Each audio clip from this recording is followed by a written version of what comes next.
class focuses on new information and communication technologies, everything from satellite imaging and artificial intelligence to facial recognition technologies, everyday mundane technologies like our smartphones and social media. A running tally from our partners at Bellingcat has tracked over 100 cases of police abuse against journalists in the U.S. over the past few days. We're looking at video feeds, satellite imagery, and social media to break down the details of how police have been targeting the press. We want to bring the voices of those who develop technology and the voices of those who use the technology. We want them to be in conversation with each other.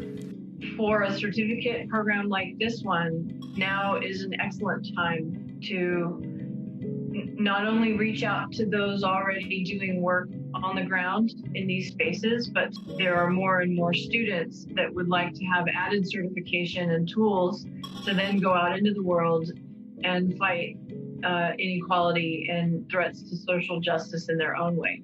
There are programs that develop technologies that will be in the service of human rights. There are programs that train human rights defenders. What we're doing is that we are offering this program entirely online.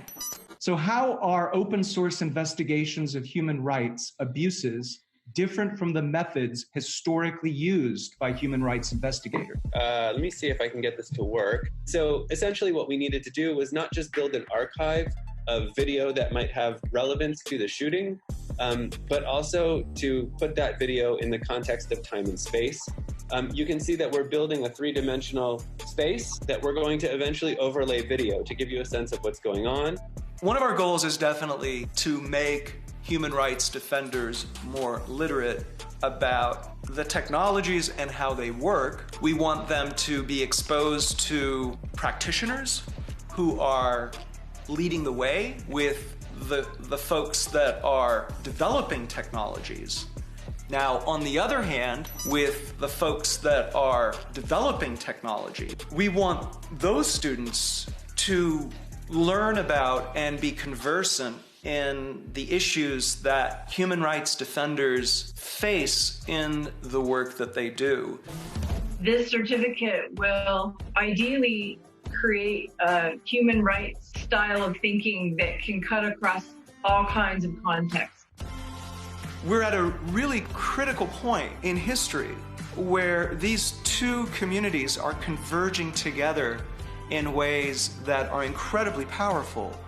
Now people are seeing what has been going on in Black and brown communities forever.